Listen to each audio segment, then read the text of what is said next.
Welcome back to the SimGeeks podcast. We are your hosts, William Belk and David Shablock. We are joined today at IMSH by Desiree Diaz and Kellie Bryant. And they've come on to talk to us about DEI, diversity, equity, and inclusion. But first, let's give them a chance to introduce themselves, tell us where they're from, what they've done in the past. So Desiree, I'll let you lead it off. Thank you for having me on your podcast, both of you. I work at the University of Central Florida. I'm associate professor for nursing. But I'm incoming president or president-elect of INAXL, which really focuses on nursing simulation. And within the society, I do some work with accreditation as well as CHESIA portfolio accreditation. And I'm Kellie Bryant. I'm the Assistant Dean of Clinical Affairs and Simulation and Associate Professor at Columbia University School of Nursing. And some of my roles for SSH, I'm on their Diversity, Equity, Inclusion Committee. I am the past chair, because unfortunately it no longer exists, for the Communications and Media Committee. And for INAXL, I'm also on their Diversity, Equity, Include Committee called Include. And I'm on their Conference Planning Committee. I will say, we're on the show floor, IMSH 2023, and we have had some amazing guests here, and I love them all. When I saw both of you that were on our list, I got excited. I saw that there was a possibility we might have one person go there and one person. I'm like, I stalked you, and I said no. Yes, I did. Yes, he did. I gave the heavy hand. I was like, I need both of you. And the reason is, a couple years ago during COVID, you both did a presentation over Zoom that was impactful. It was riveting, and the way you did it was so good, the way you played off each other. Because this topic sometimes can be like, I don't know how this is going to be. It was such a joy. I have shared it out to so many colleagues, and it was great. I'm terribly excited that you were here, especially to talk about this topic, because it was lovely. Well, thank you. Thank you. That means a lot. Thank you. With that build-up. Diversity, equity, inclusion. We've been hearing a lot about this in the last couple of years. We should have been hearing about it a lot longer than that, right? Yes. So lead us off. What does this mean to you, and how do we get involved and make sure that going forward it is at the top of everybody's mind and we're focused on it? So I think the first place we have to start is actually talking about it. So Kellie and I have chuckled with some of our other colleagues in this area. We both claim to be West Indians, but we look very different. So it's, don't judge me by the tonality of my skin. Ask me. Ask me what flows beneath. Ask me, how does that culture relate to me? How does Desiree get impacted by that West Indian label?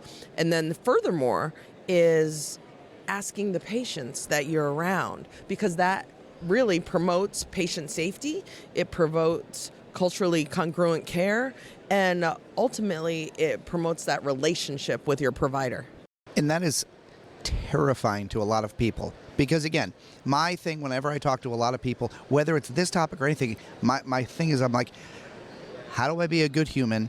How do I treat you as good as you want to? And I don't know. So the asking is, I will tell you, for me sometimes terrifying, whether it's respect of Dr. Bryant, and then don't call me that because of this, and that's fine, which you haven't done, but it was with somebody else. Like the titles, anything like this, it's kind of scary. It's terrifying, because I don't want to offend anybody. I want to be a good human. I want to treat you as good as I possibly can, and out of respect for everything. And I would say, too, when you say where to start, it starts with us. You have to be self-reflective. We all have bias. We all have prejudice. Nobody's a perfect human being. So the first thing is acknowledging. Maybe you need to take the test and figure out where your biases lies if you don't know already. And then doing the work first before you teach others. Because the worst thing you can do is you got your own bias and you're trying to educate others, it's going to come out. So anybody that's going down this road, I say first, make sure you check yourself. Do your training, your education, try to deconstruct your own biases, and then start looking at the curriculum. Where does it belong? But I can tell you, with a lot of educators, when we're doing this training, that is their number one fear. I am a white person. What do I have the nerve to talk about DEI or anti-racism? But we all need to be. It can't just be people of color doing all this education. And it is scary. And guess what? You may say something wrong, but there's a way to deal with it. And when someone says something wrong, like happened with you in an environment we were both at, not being afraid to be that person's backup, because it might affect me very differently, and I'm stunned. I don't even know how to respond to what literally just came out of someone's mouth. And being okay to step in, fill that gap, and calling people out for some things that might be blatant, I guess is the word I'm looking for. Don't be afraid to confront it. Like you said, that's the only way they're going to learn. And like she said, it was an incident where, I'll be honest, I usually am not lost for words, but somebody said something and she came and had my back, because at that point, I don't know what I was going to say. And I had to think about it. But apologize, learn from it, move on. And I'm definitely one of these people where I want you to call me out, and don't do it nice. Be like, okay, we need to talk. So there's one thing, and this is, I don't know. When I do moulage conversations, I have certain soapboxes. Every time I say, have a plan, because you don't know what mannequin and person skin tone is going to come through the door. And I said, and if you take one of my courses and I see you put a Caucasian laceration on someone of darker complexion, I said, I'm not going to scream outside of my head. Inside I might. But we're going to go have a conversation about making a plan so that you can be respectful later. But with that, there is an opportunity there as well. So vitiligo affects a lot of Caribbean culture. So one of my children has vitiligo. So that's how I become this. We've tried everything from the UV light to increase pigment to everything. And then he eventually, said they're my angel patches and move on. However, having that deliberate conversation of why it's there, not just it's wrong. So I think there's an opportunity to utilize that experience and turn it for the positive as well. And it's intention and assign education to it. Mm-hmm. Exactly. But the first step, too, yes, is making sure that the moulage kit has the appropriate colors and tones and makeup. Exactly. And start there. Yeah, so whenever I'm talking about my color palettes and things like that, I said, this is my number one because I can do injuries. And my different skin tones, my darker complexion, I said, this should be your number two. I speak about that every time. It's not just about moulage with, paints and colorings and makeups, but what are the props you're using? Are you using a silk scarf or a bonnet on that Black or Caribbean woman's hair? I mean, that is something that I always joke with our Chas A. So a lot of my family has different coarse texture than me, and we got a mannequin's wig to mimic that, and she had twists. So those are, how would you explain, your hair twisted and not necessarily a braid. So I was very proud of myself. Yeah, we got these twists. She looks better, and we had all of this. And Sarita said, well, Desiree, I'm just letting you know, number one, if I go into labor and I just got my hair done, I'm having my silk bonnet on. I'm having, because rubbing against the pillow breaks off your hair. So I was like, yeah, I know, my cousins wear it, but I didn't think about that for the moulage, for that purpose. She's like, we're not going into labor not, either looking all beautiful or looking rough, so it's being culturally aware outside of your sphere.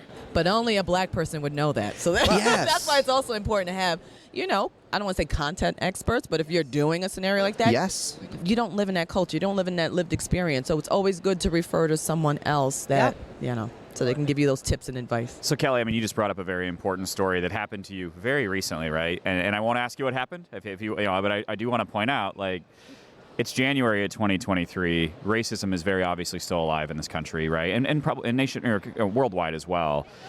As much as we want to hide from it or act like it's not here, you guys still deal with that all the time, every day. That's not an experience that I can have. How much do the concept of, I'm just colorblind, or those kind of, how much does that play into it? Because I feel like that does more damage than good. Oh, it does. I know, because our facial expressions on that one. Yeah. It was so interesting because I had someone approach me and say, I don't see color. And I said, I'm more worried about you with that statement. And you can't ignore it. It means that you don't want to address it. You want to talk about it. So that's the easy way out, is to say, I don't see color. Yeah, I don't see color, and I'm not racist, but are very Are similar usually the most things. racist people, by the way. I'm just putting it out there. I think one of those things, just going off of what Kelly said, when you don't see color, you don't see me, but also understanding, don't judge me by the tonality of the color you do see. And that's what leads into the conversation about asking. Don't assume. And I think that's where the humility, cultural humility, comes into play. I mean, I love it when Dave's like, I have no idea. And Sarita's right there behind us. Hey, I didn't think about it. I don't have to put the bonnet on my head, but now I've seen it, I know it. But you're right, that is an easy element to add. Easy element. And I'm going to tell another story related to hair. I'm a nurse practitioner. I work with someone who was Jewish, and I grew up in an all-white neighborhood, so I only knew there was no Jewish people. It was very homogeneous. And I had heard all these rumors about Jewish people, but, I kept it to myself. I didn't know if they were true or not. And one day I was at lunch with, and I really like this coworker, by the way, and she just said, can I ask you something? And I was like, oh, Lord, what was she going to ask me? She said, can I ask you about your hair? Because I'm African-American. I switch up my hair. I have braids. I have twists. I have long down one day, short another day. Love it. And she said, I heard this thing like you put grease in your hair. Can you, I hope I'm not offending you, but can you explain that? And I went and explained hair and what we mean by grease, because she really thought it was like kitchen oil grease. And I was like, no, this is what it really is. And we need to put that in our hair, whereas you want to stay away from it. And it was just an honest discussion. So then I turned around and I said, can I ask you about your wig? And, the rumors that I had heard, they weren't true. And she cleared that up for me. And I just sat back and said, what was so hard about that? Why don't we have more of those conversations? We're so scared. I'm not offended by people asking me about my culture. As a matter of fact, I think she might have said, can I touch your hair? And usually in a black woman, you never ask them that. But because she came from a place where she was genuinely curious, and it wasn't, I let her touch my hair. Right. And I think I feel like we're on that Chris Rock show, right? Hair, if you've ever seen the documentary, it's great. He was talking about his daughter's hair and learning to do black women's hair because he doesn't have any. But, and I want to say and correct that. I guess correct is the right word. So growing up in a West Indian home, there's a variety of tonalities, hair texture, but hair texture was huge in our house. Not my house, but my family. So when I would sleep over my cousin's house, they would put me in the middle so they could twist my hair because I had the good hair. You can't twirl coarse hair because it breaks off. So literally I would wake up with headaches because both cousins were twisting my hair during sleep. So although I felt comfortable advocating to our vendor who provided the mannequin with pin straight black hair on a black mannequin and said, listen, I shouldn't have to buy a $40 wig to make it match the complexity of my patient, I still missed a piece. Yeah. So it's important to have, what are you trying to depict within that scenario, even if you're familiar with the scenario, because I think Kelly said it to me a couple years ago. She said, Desiree, I am not the spokesperson for the entire black population. I was like, you're right. I'm not the spokesperson for every first-generation West Indian that's around, but I can tell you what it was like to grow up in a West Indian, Guyanese, and St. Martin household. Yeah, I pretty much thought I lived in the island because it was that strict. So understanding that, how can you be culturally competent? Why don't you just be culturally aware and ask?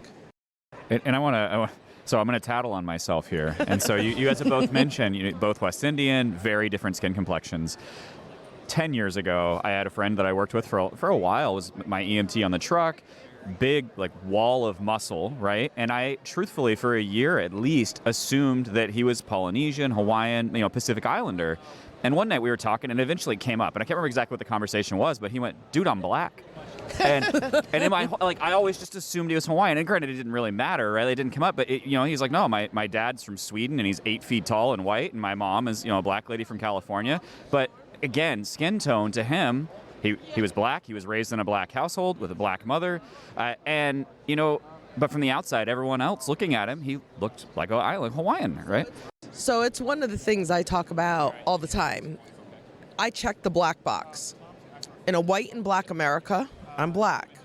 If you don't know Jim Crow laws, if you don't know what 30 acres meant, if you have a drop of black blood, you were black. I couldn't vote. I wouldn't have been able to buy land.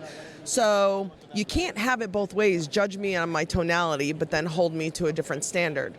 I don't pass because I don't want to. I am who I am. So that's not a conversation that happens. I'm so happy. It feels like in 2022, maybe the word brown came out. I was like, woohoo, there's another skin tone. But it hasn't transcended to the CDC box. I refuse to check other. I'm not an other. What do you mean? You've given me 5 choices: white, black, Pacific Islander, or Asian, Indian, and I'm non-Hispanic. So you're either non-Hispanic white or non-Hispanic black. Like, how does that, when we think about the constructs we create, we're missing another? Again, you just keep saying things that are like lighting light bulbs off in my head right now. So, you guys both have something else in common, right? You're both people of color, but you're also both women in this industry. And so the diversity, equity, inclusion, you're checking 2 boxes at the same time. How does that impact your experience, even from other, men of color or from other women in the industry? It's hard because we are in a women-dominated industry. In the nursing field, in the nursing side. On the nursing side? In the nursing field, Absolutely. yes, in the nursing field.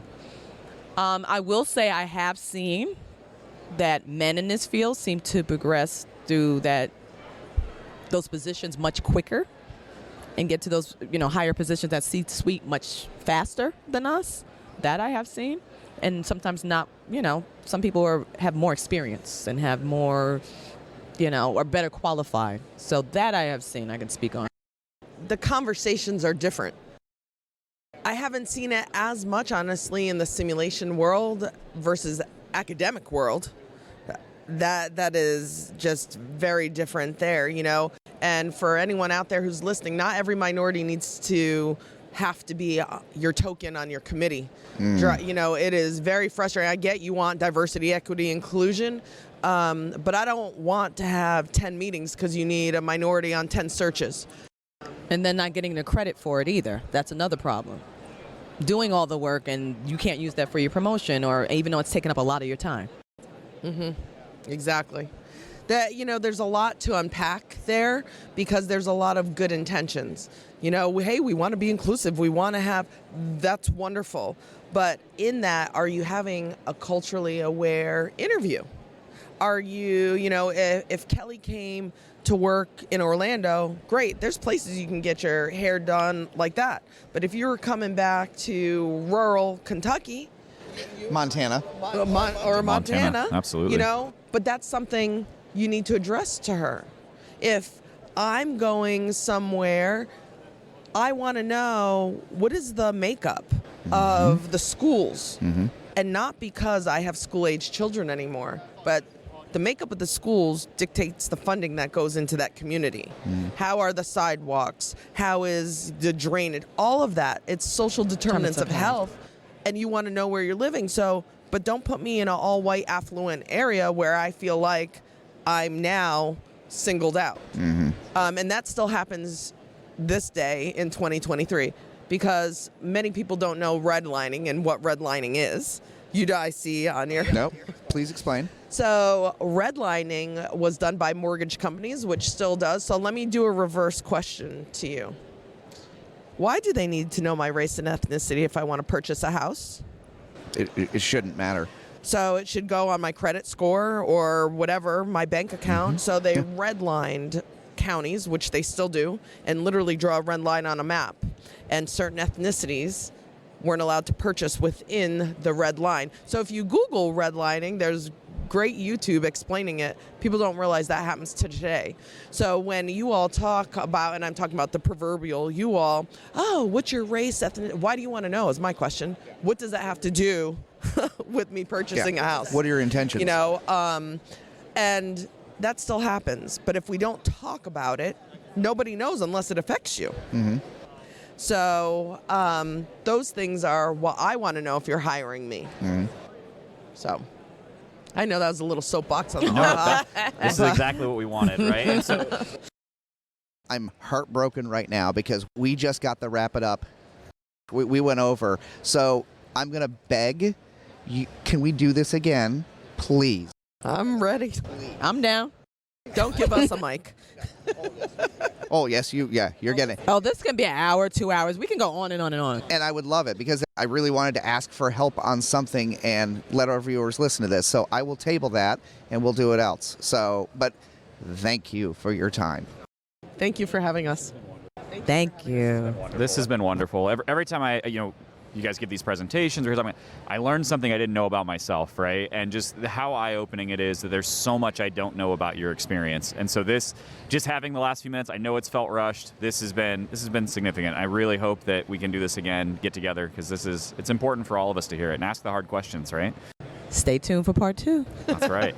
I can't wait. Tune in next time. So, live on the show floor of IMSH2023 in beautiful Orlando, Florida. Thank you for your time, and I cannot wait till we have you back. So thank you to both of you. Thank you. All right. Thank you. Thank you.